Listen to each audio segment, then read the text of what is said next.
Hey, this is Brian. You might remember me as Brian283.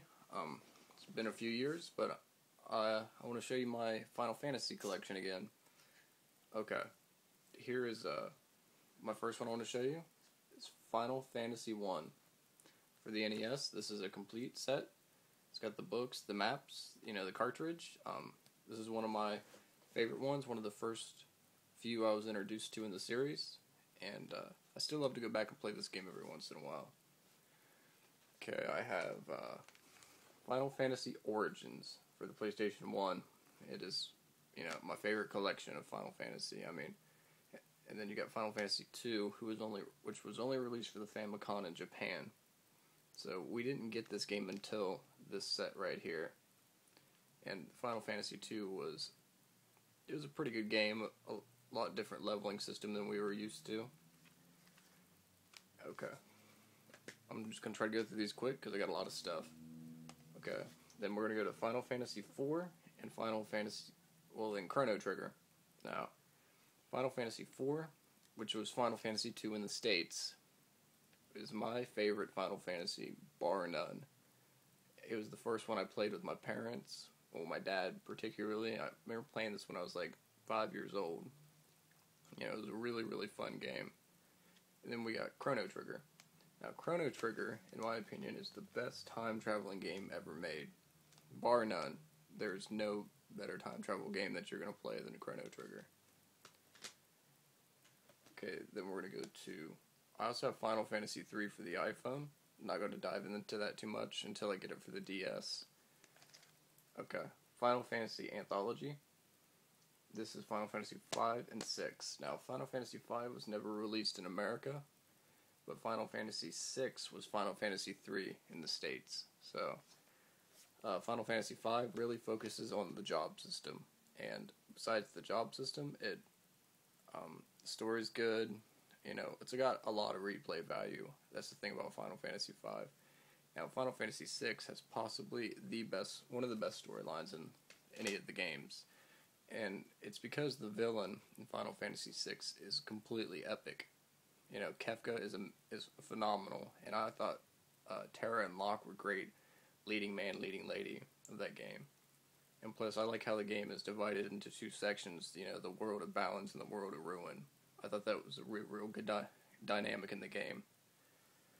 Okay, we're going to go with Final Fantasy Tactics. And now, this is one of my most favorite storylines in any Final Fantasy game. I thought it was extremely, extremely deep. It quite possibly, it's in a lot of people's minds, this is the best Final Fantasy game ever made. And if you want to know a little bit about the gameplay, it's it's strategy RPG.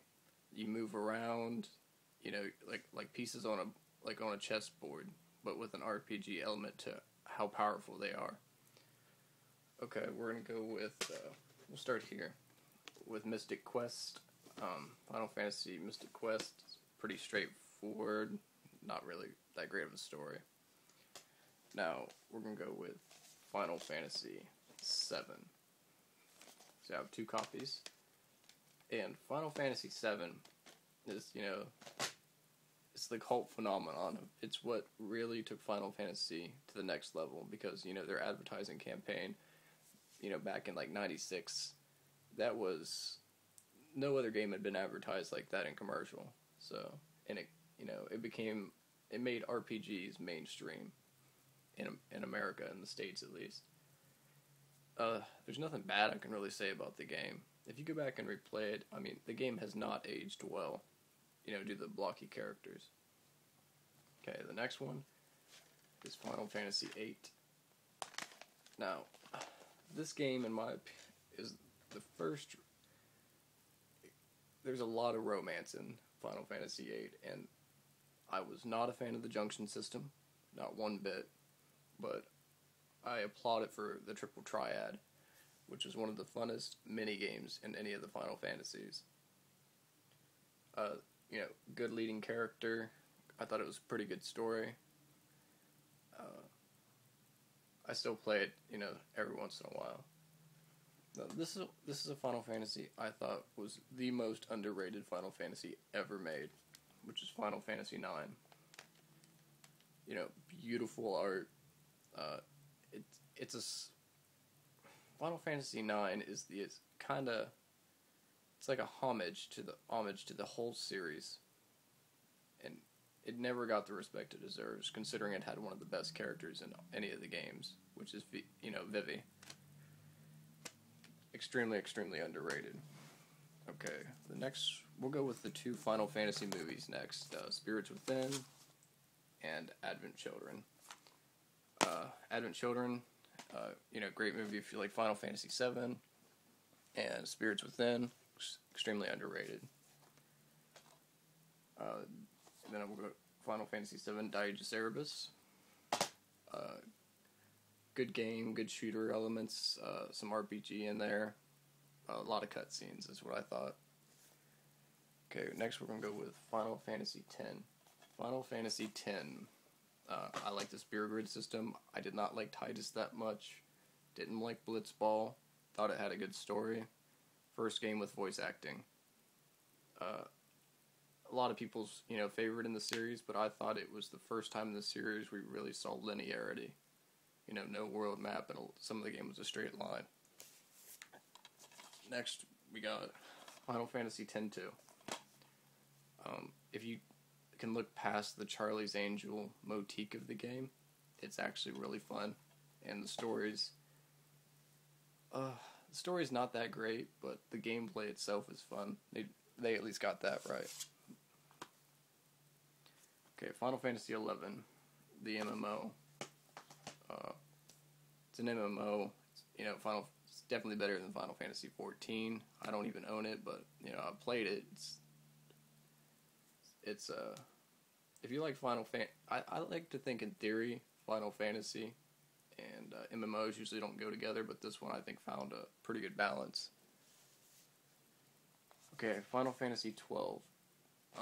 In my opinion, the best battle system out of any of the Final Fantasies, but the weakest plot out of any of the mainline Final Fantasy games, and also the weakest leading character out of any of the Final Fantasy games. That was my issue with that, which is, some pretty big issues, but I honestly thought the gameplay in its own made up for it. Okay, next we're going to go with Final Fantasy XIII. Final Fantasy XIII, extremely linear, long gameplay, lots of cutscenes. The plots can be confusing at times with the l'Cie, the Seath, the fal'Cie, but I'm one of the few people that kind of liked it. Like, I gave it like an 8 out of 10 when I reviewed it on my other channel. I thought it was a good game. Really, really underrated. Extremely. Now, I'll go with this real quick. The Crystal Chronicles. I just have it, but haven't played it, so I can't, I'm not going to judge it on that. Okay, we got Final Fantasy X-2. I thought this game really improved on the linearity of 13, because it's completely not linear, in the sense you can time travel to different locations you've already visited, but I didn't like the leading lady, Sarah Farron, her sister. I didn't think she was a very strong lead, but I applaud it for its, the antagonist, Cassius. I thought he was one of the best antagonists in any Final Fantasy game. He might not seem that interesting at first, but once you beat the game and really learn about Cassius, he's really, really well developed. And I'm gonna also have the strategy guide to 13. Never used it. I just had it. And the Final Fantasy 13-2 Collector's Edition guide. When the game